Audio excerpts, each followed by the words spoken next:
వి gold trusted gold buyers తాకట్టులో ఉన్న బంగారాన్ని విడిపించి ఈ రోజు ఉన్న మార్కెట్ ధరకే కొనబడును. మరిన్ని వివరాలకు సంప్రదించండి 7710777020. ఒక పక్క సంవత్సరంన్నర పాలన, ఇంకో పక్క 10 సంవత్సరాల పాలన.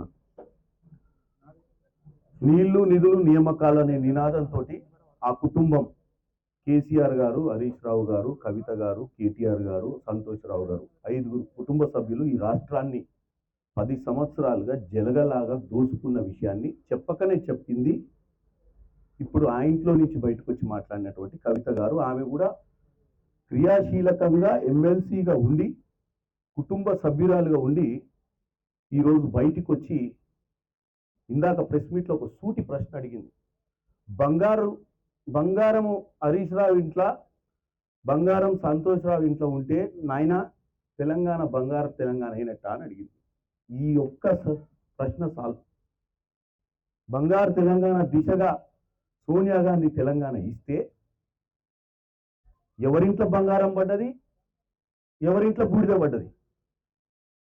10 ఏళ్ళు మిగులు రాష్ట్రంగా ఉన్న రాష్ట్రాన్ని అప్పుల రాష్ట్రంగా చేసి కాళేశ్వరం ప్రాజెక్టు తుమ్మిడిగట్టు దగ్గర కట్టాలంటే ఆడ కడితే కాంగ్రెస్ పార్టీకి పేరు వస్తుంది అని ప్రాణహిత చేవెళ్ళ తుమ్మిడిగట్టి ప్రాజెక్ట్ని, ప్రాణహితను చేవెళ్ళను తొలగించి కాళేశ్వరం ప్రాజెక్టు చేసి సొంత బ్రాండ్ అంబాసిడర్ తెలంగాణకు కావాలన్న దురుద్దేశం ఒకటి, చరిత్రలో కాంగ్రెస్ ని ఉండనీయకుండా చేయాలని రెండో ఆలోచన, మూడవది మిగులు రాష్ట్రంగా ఉన్న రాష్ట్రంలో 1,00,000 పైచిలకు 35,000 కడదామనుకున్న ప్రాజెక్ట్ని 1,10,000 కోట్లకు దాన్ని పెంచి దోసుకొని ఆఖరికి కూలిపోయే పరిస్థితికి తీసుకొచ్చిన దాన్ని ఇలా కవిత గారు ఎండార్స్ చేశారు. కానీ కవిత గారికి ఒక్కటే ఒక విన్నపం చేసుకుంటున్నాను నేను. అమ్మ తల్లి, నువ్వు ఆ దొంగల ముఠా సభ్యురాల నుంచి బయటకు వచ్చి ఇలా దొంగల ముఠా గురించి వాంగ్మూలం ఇవ్వడం తెలంగాణ ప్రజలు హర్షిస్తారు. తప్పు జరిగిందని ఒప్పుకుంటున్నావు, తప్పులో నువ్వు కూడా భాగస్వామి అనేది అందరికి తెలుసు. ఇవాళ నువ్వు భాగస్వామ్యంలో కానీ నీకున్న పరిస్థితులతోటి దేనికోసం బయటకు వచ్చినప్పుడు రాజకీయాలను పక్కకు పట్టి క్లారిటీతోటి మాట్లాడు. రేవంత్ రెడ్డి గారు కూడా ఆన్సర్ ఇవ్వాల్సిన అవసరం లేదు. నువ్వు బయటకు వస్తే నువ్వు తెప్పాల్సింది కాంగ్రెస్ ని పక్కన పెట్టు, రాజకీయాలను పక్కన పెట్టు. మీ 10 సంవత్సరాల పాలనలా మీరు ఎట్లా తెలంగాణను దోసుకుల్లో తెలంగాణ ప్రజల ముందు నువ్వు వాంగ్మూలమి. ఫస్ట్ తెలంగాణ ప్రజలకు ఇవ్వండి. మాకు అవసరం లేదు, కాంగ్రెస్ పార్టీకి అవసరం లేదు, ఏ పార్టీకి అవసరం లేదు, ఏ రాజకీయ నాయకునికి అవసరం లేదు. నీ కథ నీ కుటుంబాన్ని ఈరోజు నమ్మి ఉద్యమం సమయంలో మీరు చెప్పిన సొల్లు కబుర్లు విని మిమ్మల్ని అధికారంలోకి తెస్తే 10 ఏళ్లలో మీరు దోసుకపోయిన విషయాన్ని ఈరోజు తెలంగాణ ప్రజలకు తెలియజేయాల్సిన అవసరం ఉంది నీ మీద. అప్పుడు నీకు రాజకీయ మనగడ ఉంటది. నువ్వు సొంత పార్టీ పెడతావా, ఉద్యమకారాలు జాగృతి చేస్తావా తెలంగాణను రెండోసారి, అది నీ ఇష్టం. కానీ గత 10 సంవత్సరాలు జరిగినటువంటి ప్రతి విషయాన్ని నువ్వు తెలంగాణ ప్రజలకు చెప్పాలి. ఇవాళ మేము సిబిఐ ఎంక్వైరీకి ఇస్తున్నాం గతంలో జరిగినటువంటి కాళేశ్వరం అంశం మీద. మీరు డెఫినెట్ గా సిబిఐ దగ్గరికి వెళ్ళి సిబిఐకి కూడా స్టేట్మెంట్ ఇచ్చి వాంగ్మూలం ఇవ్వాల్సిన అవసరం ఉంది. ఒకవేళ మీకు చిత్తశుద్ధి ఉంటే, మీకు మిత్రభేదమా శత్రుభేదమా మీ వ్యవస్థతోటి మీరు తెలుసుకోవాలి. మిత్రభేదం అయితే కేవలం ఆస్తి పంపకాలు, కేవలం మీకు రావాల్సిన వాటా, మీకు ఇష్టం లేని ఇంపార్టెన్సే అయితే ఈ తెలంగాణ సమాజానికి మీ యొక్క ఈ ప్రెస్ స్టేట్మెంట్లు, మీ యొక్క రాజకీయ ప్రస్థానం అవసరమే లేదు. తెలంగాణలో తప్పు జరిగింది, తప్పు మా వల్లనే జరిగింది. సరే, నీ పాత్ర ఉందో లేదో అది తర్వాత సంగతి. కానీ మీ నాన్న, నేను, మా నాయన, మా అన్న, మేము ముగ్గురం చాలా మంచోళ్ళం, వాళ్ళిద్దరే చెడ్డోళ్ళు అని చెప్పే ప్రయత్నం చేయదు. ముఖ్యమంత్రిగా ఉన్న మీ నాయన చేతిలో పెట్టింది తెలంగాణ ప్రజలు. జాతిపిత అని నువ్వు చెప్పుకుంటున్నావు మీ నాయనను. మీ నాయన జాతిపిత అయితే జరుగుతున్నటువంటి దోపిడీ హరీష్ రావు చేసిన ఇరిగేషన్ శాఖ మంత్రిగా లేదా ఫైనాన్స్ మినిస్టర్గా దోపిడీ చేస్తున్నా ఆపాల్సిన ప్రయత్నం చేసేది ఉండే. సంతోష్ రావును తీసుకొచ్చి రాజ్యసభ చేస్తే ఇవాళ ఎన్నో కాంట్రాక్టులు, ఎన్నో విల్లాలు, ఎన్నో ప్రాజెక్టులు కడుతున్నారు. మరి ఎందుకు చూస్తూ ఊకున్నావు? ఆ సమయంలో దొంగతనం జరుగుతుంటే దొంగతనాన్ని ఆపే ప్రయత్నం ఎందుకు చేయలేదు? ఆ రోజే కనుక ఉద్యమ నాయకురాలిగా జాగృతిగా పెట్టి, ఒక జాగృతి అంటే ఏంది? జనాలను ఉత్తేజపరచడము, జాగృతి మేల్కొల్పడం అనేది జాగృతి.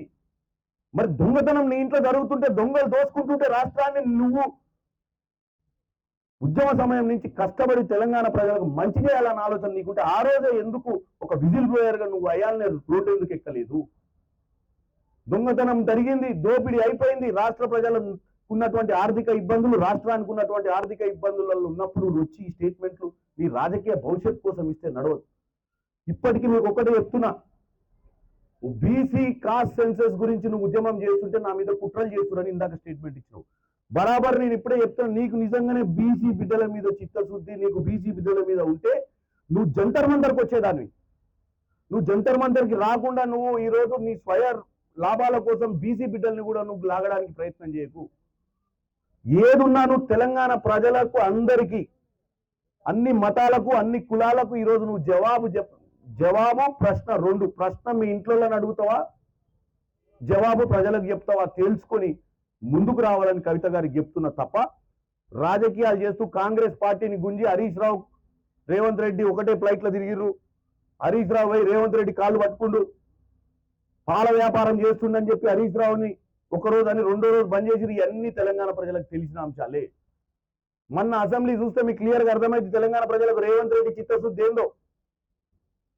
రేవంత్ రెడ్డి గారు, హరీష్ రావు గారు ఇరిగేషన్ శాఖ మంత్రిగా, ఫైనాన్స్ మంత్రిగా ఉన్నాక కూడా ఎంక్వైరీ చేసింది ఎవరి మీద? హరీష్ రావునే కాపాడాలనుకుంటే ఎంక్వైరీ ఎందుకు వేయాలి, కమిటీ ఎందుకు వేయాలి, ఘోష్ కమిటీ? ఒక ఇండిపెండెంట్ జడ్జిని తీసుకొచ్చి ఒక కమిటీ వేసి ఈ రోజు తెలంగాణ ప్రజల ముందు 600 పేపర్లను తెలంగాణ ప్రజల ముందు పెట్టిరు. ఏం జరిగిందో మొట్టమొదటి నుంచి చివరి దాకా ఈ కాళేశ్వరం ప్రాజెక్టు విషయంలో. అంటే మాకు చిత్తశుద్ధి లేకుండా మ్యాచ్ ఫిక్సింగ్ చేసి ఉంటే అవసరమైంది మాకు. స్కామ్ జరిగిందని చెప్పి స్కామ్కి ఎప్పుడో ఒకసారి సిబిఐకి ముందే ఇద్దుము. ఇలా బండి సంజయ్ గారు అంటారు మేము ముందు నుంచి చెప్పినాం సిబిఐకి ఇవ్వమని. సూమోటోగా వచ్చి మీరు గొర్రెల పంపకం మీద కేసు వేస్తే ఎటువైంది కేసు?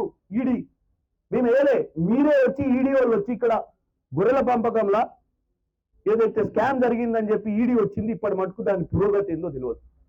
గతంలో ఈడీ వచ్చి సబర్వాల్, నకుల్ సబర్వాల్ ఆయన ఐపీఎస్ ఆఫీసర్ ఉన్నప్పుడు డ్రగ్స్ కేసు మీద ఎంక్వైరీ చేసిర్రు. ఎటుపోయింది ఆ కేసు? ఇప్పటికైనా బండి సంజయ్ గారికి, కిషన్ రెడ్డి గారికి ఒకటి చెప్తున్నా, మీకు చిత్తశుద్ధి ఉంటే మేము సిబిఐకి ఇచ్చినాం. మీరు ఇప్పుడు ఎన్నో రోజుల నుంచి అంటున్నారు కదా, మేము సిబిఐకి ఇచ్చే ముందు ఆధారాలతోటి ఒక ఇండిపెండెంట్ జ్యుడిషియల్ కమిషన్ వేసి ఆధారాలతోటి మీకు ఇచ్చినాం.